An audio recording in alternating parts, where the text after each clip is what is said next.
विद्यार्थी मित्र हो, आज आपण सजीवातील जीवन प्रक्रिया भाग 1 या प्रकरणाला सुरुवात करणार आहोत. सजीवातील जीवन प्रक्रिया या प्रकरणात आपल्याला सजीव आणि सजीव प्रक्रिया हे बघायचं आहे. तसेच काही अन्न घटक व त्यापासून मिळणारी ऊर्जा, तसेच सजीव आणि ऊर्जा निर्मिती, तसेच पेशी विभाजन एक जीवन प्रक्रिया हे आपल्याला या प्रकरणामध्ये बघायचं आहे. सर्वात आधी आपल्याला मानवी शरीर याचं कुतूहल आहे आणि आपल्या मानवी शरीरामध्ये अनेक प्रकारच्या संस्था या कार्यरत आहेत. आपण थोडंसं त्या वेगवेगळ्या संस्थांवर थोडासा प्रकाश टाकूया. आपल्या मानवी शरीरामध्ये बघा, अंतर्गत रचना यामध्ये वेगवेगळ्या संस्था आपल्याला दिसत आहे. यामध्ये बघा, फुफ्फुस, आतमध्ये हृदय, यकृत, जठर, लहान आतडे, मोठे आतडे वगैरे वगैरे सर्व. आता आपण या प्रत्येकाचा या वेगवेगळ्या संस्था सर्व एकत्र यामध्ये व्यवस्थित बसवले गेलेले आहे आपल्या शरीरामध्ये. त्यापैकी आता आपण एक एक संस्थेचा आपण अभ्यास करूया.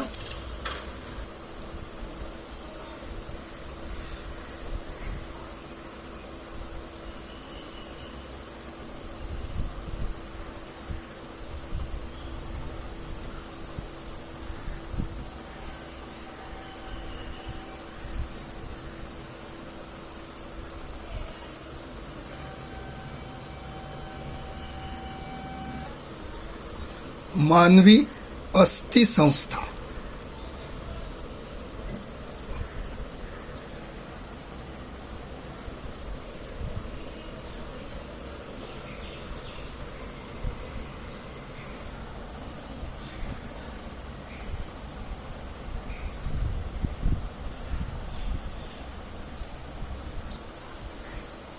स्नायू संस्था.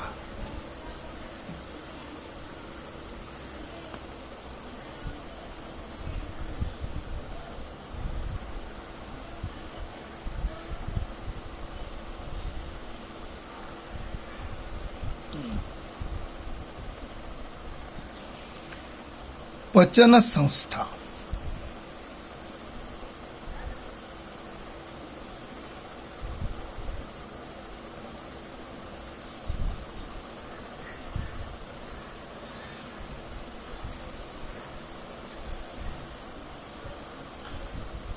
श्वसन संस्था.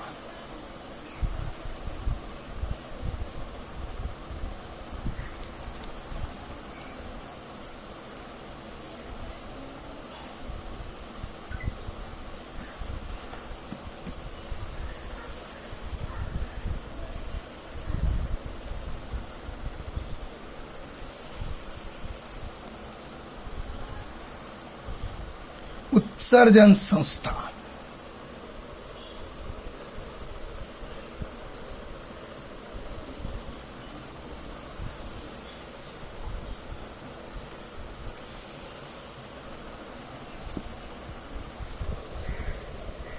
पुनरुत्पादन संस्था. बघा, ही फिमेल रिप्रोडक्टिव्ह सिस्टीम आणि ही मेल रिप्रोडक्टिव्ह सिस्टीम.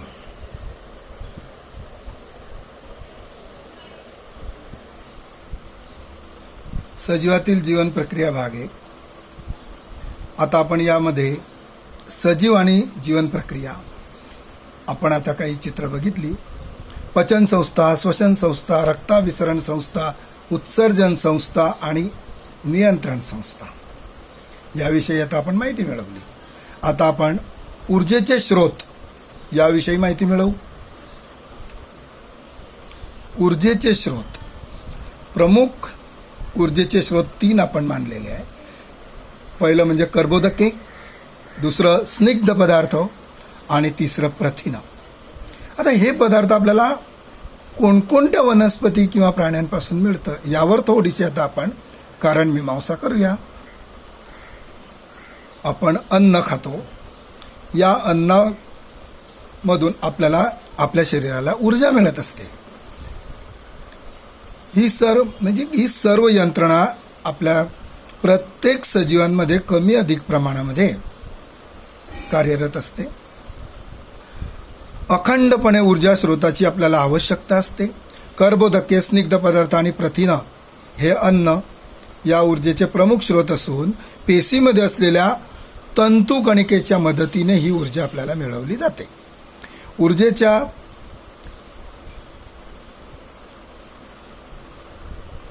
निर्मितीसाठी आपल्याला अन्न घटकच लागतात असं नाही, तर त्यासाठी आपल्याला ऑक्सिजनची सुद्धा गरज असते. हे सर्व घटक परिवहन संस्थेद्वारे पेशीपर्यंत पोहोचवतात आणि नियंत्रण संस्थेचे सर्व प्रक्रियेवर नियंत्रण असते. म्हणजेच ऊर्जा निर्मितीसाठी प्रत्येक जीवन प्रक्रिया आपापल्या परीने हातभार लावत असते. वनस्पती आपलं स्वतःचं अन्न स्वतः तयार करतात, म्हणजेच वनस्पती स्वतःचं पोषण स्वतः करतात आणि त्यासाठी ते अन्न निर्मिती करत असतात. ते अन्न ते स्वतःसाठी वापरतात आणि उर्वरित अन्न, फळे, पाने, खोड, मूळ यामध्ये ते साठवून ठेवतात. या सर्व वनस्पतीजन्य पदार्थ आपण सेवन करतो आणि त्यापासून विविध पोषक द्रव्य म्हणजे कर्बोदक, प्रथिन, स्निग्ध पदार्थ, जीवनसत्व, खनिज आपण आपल्या पचनासाठी वापरत असतो. कर्बोदके आपणास दूध, फळे, गूळ, साखर, भाजीपाला, गहू, मका, नाचणी, ज्वारी, बाजरी, तांदूळ यासारख्या धान्यांपासून, तसेच मध, बटाटा, रताळी, मिठाई यापासून आपल्याला मिळतात. कर्बोदकापासून आपल्याला 4 किलो कॅलरी पर ग्रॅम एवढी ऊर्जा मिळत असते. खेळताना खेळाडू मध्येच मध्यांतर घेतात आणि थोडंसं पदार्थाचं सेवन करतात, कारण त्यांना ऊर्जेची गरज असते आणि ती कमी झालेली ऊर्जा त्या पदार्थांमुळे भरून निघते. तसेच शेतकरी शेतामध्ये काबाड कष्ट करतो व मध्येच मध्यान्ह करतो व या मध्यान्हाच्या वेळी जेवणाचा त्यांचा कार्यक्रम आटोपतो. त्यामध्येच म्हणजे सांगण्याचं तात्पर्य, शरीराला जी ऊर्जा कमी होणार ती आपल्याला अन्न पदार्थामार्फत मिळणार. म्हणून आपण दिवसातून 2 वेळा किंवा 3 वेळा जेवण करावं लागतं. मानवी श्वसन संस्था बघा चित्रामध्ये. मानवी श्वसन संस्थेमध्ये नाक, तोंड हा भाग, घसा, हे स्वर यंत्र, ही श्वास नलिका, दोन्ही बाजूला फुफ्फुस, त्यामध्ये श्वसनिका ही नलिका, हिचे 2 भाग झालेले आहे आणि प्रत्येक फुफ्फुसामध्ये 1. परत त्यांना आधी अजून उपफाटे फुटलेले आहे, त्या उपफाट्यांना अजून फाटे आणि करत करत अतिशय सूक्ष्म अशा श्वसन नलिका तिथे निर्माण झालेल्या आहे. आणि खाली हा जो भाग आहे हा म्हणजे श्वासपटल, यावर आपलं श्वसन आपण नियंत्रित करत असतो. याच्या आकुंचन आणि प्रसरणावर आपल्याला श्वासोश्वास घेता येतो. श्वासोश्वासाची क्रिया. श्वास म्हणजेच ऑक्सिजनयुक्त हवा नाकाद्वारे आपण शरीरामध्ये म्हणजे फुफ्फुसामध्ये घेतो, याला श्वास असं म्हणतात. तर उच्छ्वास आपल्या फुफ्फुसामध्ये जमलेली कार्बन डायऑक्साईड युक्त हवा आपण आपल्या नाकाद्वारे बाहेर टाकतो, याला उच्छ्वास असे म्हणतात. आणि या दोन्ही क्रियांनी मिळून श्वासोश्वास ही क्रिया होते. विद्यार्थी मित्र, आपण जी साखर खातो या साखरेचे सूत्र C12H22O11 म्हणजे कार्बनचे 12 अणू, हायड्रोजनचे 22 अणू आणि ऑक्सिजनचे 11 अणू. ग्लुकोज कार्बनचे 6 अणू, हायड्रोजनचे 12 अणू आणि ऑक्सिजनचे 6 अणू, म्हणून ग्लुकोजचं सूत्र C6H12O6 हे आहे.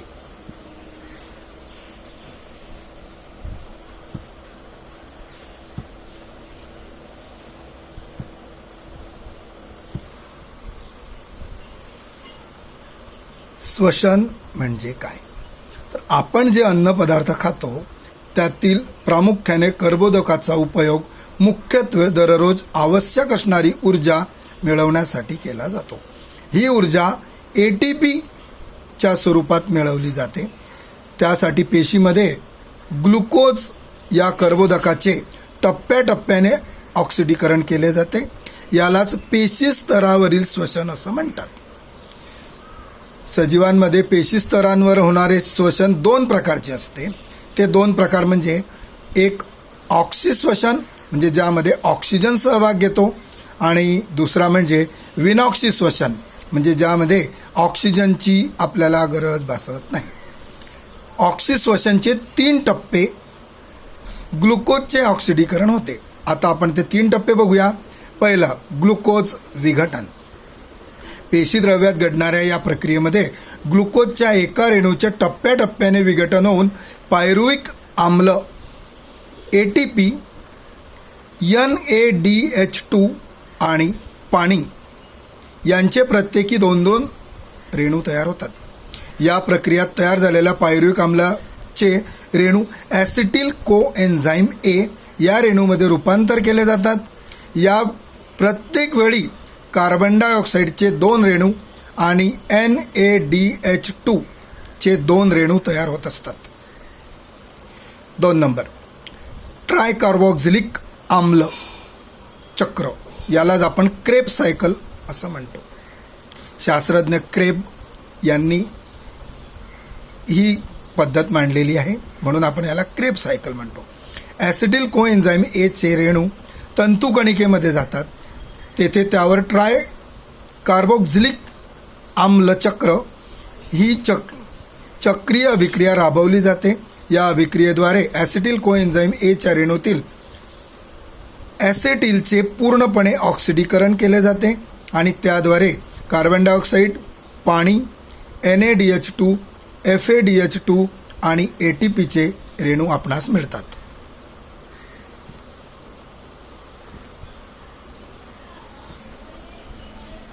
हे बघा, पेशींची रचना. या पेशीच्या रचनेमध्ये आपण काही भाग बघत आहोत. उदाहरणार्थ हा भाग केंद्रक, त्याच्यानंतर हे तंतुकणिका वगैरे. त्यानंतर आपण मागे DNA बघितलं, तर हे बघा DNA सुंदर आकृती इथे अशा रीतीने दाखवलेली आहे आणि त्याची रचना बघा अशा रीतीने. यामध्ये ही जी तंतुकणिका आहे, या तंतुकणिकेची रचना आता आपण व्यवस्थित बघणार आहोत. तंतुकणिका बघा, तंतुकणिकामध्ये आपल्याला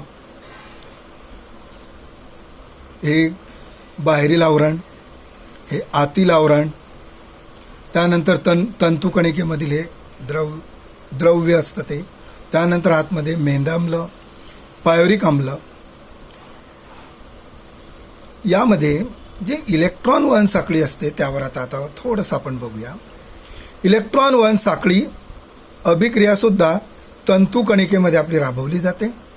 वरील सर्व प्रक्रियांच्या वेळी तयार झालेल्या NADH2 च्या प्रत्येक रेणूपासून 3 आणि FADH2 च्या प्रत्येक रेणूपासून 2 ATP चे रेणू तयार होतात. या प्रक्रियेमध्ये ATPच्या रेणू व्यतिरिक्त पाण्याचे रेणूही तयार होत असतात. अशा पद्धतीने ऑक्सिश्वसनमध्ये ग्लुकोजचे पूर्ण ऑक्सिडीकरण म्हणजे विघटन होते आणि ऊर्जेबरोबरच कार्बन डायऑक्साईड आणि पाण्याचे रेणू तयार होत असतात. आता ATP म्हणजे काय? तर ATP म्हणजेच ॲडिनाईन ट्रायफॉस्फेट हा एक ऊर्जेचा संपृक्त असा रेणू आहे आणि त्यात फॉस्फेटचे 3 रेणू असतात. ज्या बंधांनी ते जोडलेले असतात त्या बंधांमध्ये ऊर्जा साठवलेली असते आणि या रेणूंचा पेशींमध्ये आवश्यकतेनुसार साठा करून ठेवलेला असतो. रासायनिकदृष्ट्या ATP हा ॲडिनोसाईल रायबोन्यूक्लिओसाइडपासून तयार झालेल्या ट्रायफॉस्फेटचा रेणू असतो. त्यात ॲडिनाईन हा नत्रयुक्त रेणू, रायबोज म्हणजे C5H10A5 ही पेंटोज शर्करा व 3 फॉस्फेटचे रेणू असतात. आवश्यकतेनुसार ATP मधील फॉस्फेटच्या रेणूतील बंध तोडून ऊर्जा मिळवली जाते आणि ATPला ऊर्जेचं चलन म्हणजे करन्सी असं सुद्धा आपण त्यामुळे म्हणत असतो. NADH2 चा लॉंग फॉर्म आपण बघू. निकोटिनामाइड ॲडेनाईन डायन्यूक्लियोटाइड म्हणजे NADH2. आता FADH2 फ्लेविन ॲडिनाईन डायन्यूक्लियोटाइड म्हणजेच मागे आपण त्या व्याख्येमध्ये बघितलं NADH2 FADH2 म्हणजेच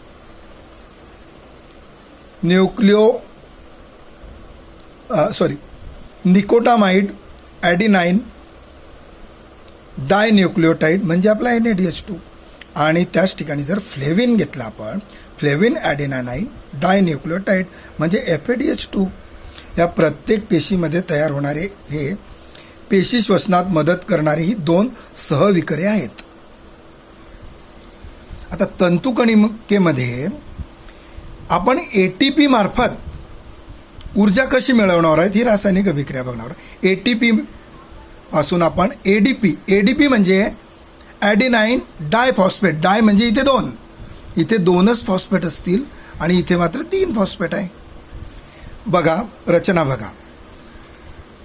बघा ॲडिनाईन रिबोज आणि बघा हे ॲडिनाईन स्ट्रक्चर रिबोज आणि बघा फॉस्फरस 1 2 3 फॉस्फरस आहे आणि त्याच्यापासून आपल्याला बघा ॲडिनाईन रिबोज हे 3 फॉस्फेटपैकी हा 1 फॉस्फेट इथे त्याचा बंध तुटलेला आहे आणि बंध तुटला म्हणजेच इथे ऊर्जा मुक्त झालेली आहे.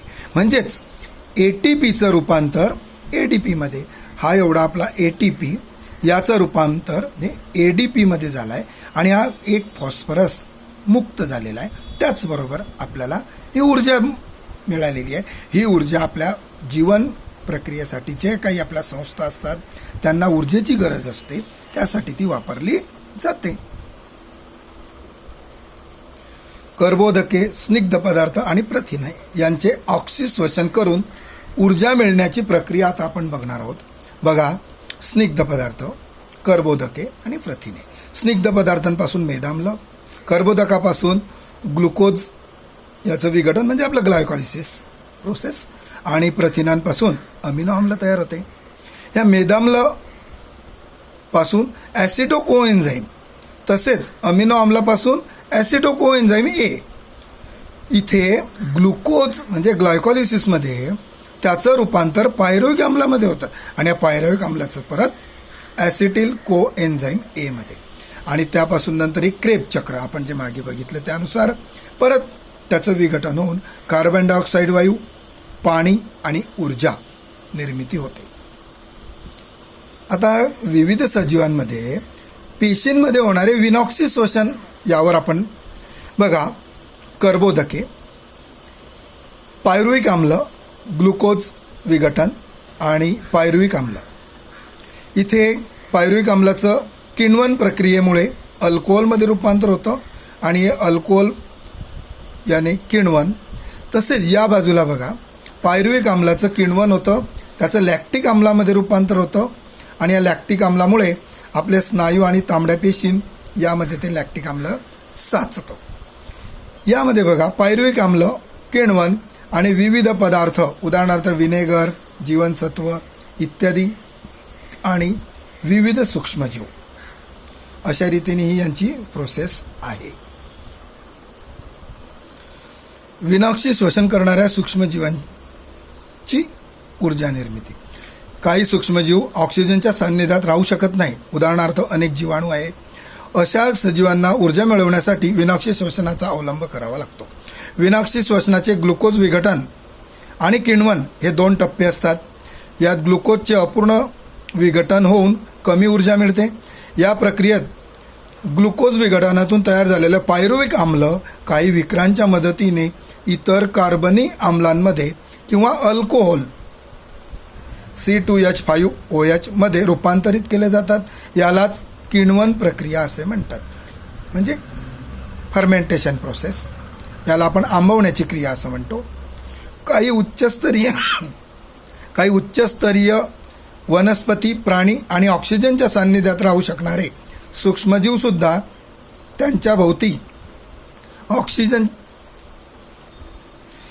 त्यांच्यामध्ये ऑक्सिजन वायूची पातळी कमी झाल्यास ऑक्सिश्वसनाऐवजी विनाक्षी श्वसनाचा अवलंब करतात.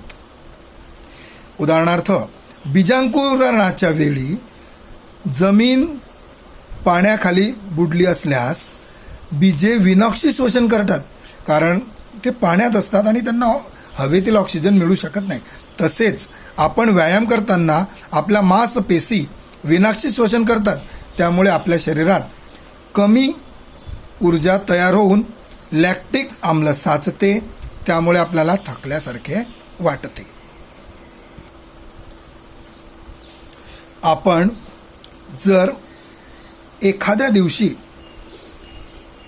प्रमाणापेक्षा जास्त चाललो किंवा एखादी टेकडी चढलो आणि आपले पाय संध्याकाळी खूप दुखायला लागतात, याचाच अर्थ की आपले जे स्नायू आहे ते आंबवतात आणि मग आपल्या स्नायू ठणकायला लागतात. असं का होतं? तर आपण प्रमाणापेक्षा जास्त आपल्या स्नायूंनी कार्य केलेलं असतं आणि तिथे जो ऑक्सिजन मिळायला हवा तेवढा ऑक्सिजन तिथे मिळत नाही. परिणामी तिथे विनाक्षी श्वसनाची क्रिया होते आणि त्यामध्ये कार्बन डायऑक्साईड वायू आणि लॅक्टिक आम्ल निर्माण झालेलं ते त्या स्नायूंमध्ये साचून राहते व आपल्याला असं आंबल्यासारखं वाटतं. त्यासाठी आपण आपले घरगुती उपाय, उदाहरणार्थ बॉम्ब लावणे, तो भाग चोळणे, त्याला गरम पाण्याने शेकणे, त्यामुळे आपलं रक्ताभिसरण हे त्याचा वेग वाढल्यामुळे तेथील लॅक्टिक आम्ल हे हळूहळू संपूर्ण शरीरामध्ये पोहोचवले जाते व तेथील लॅक्टिक आम्लाची तीव्रताही कमी होऊन आपल्याला आपला थकवा हळूहळू जातो व आपल्याला एकदम फ्रेश वाटायला लागतो. म्हणजे जोपर्यंत लॅक्टिक आम्ल आपल्या स्नायूंमध्ये साचवलेला आहे तोपर्यंत आपल्याला तिथे थकल्यासारखं वाटतं आणि लॅक्टिक ॲसिड जसं कमी होईल तसं तसं आपल्याला व्यवस्थित आणि चांगलं वाटायला लागतं. हे सुद्धा एक उत्तम उदाहरण विनाक्षी श्वसनाचं आहे.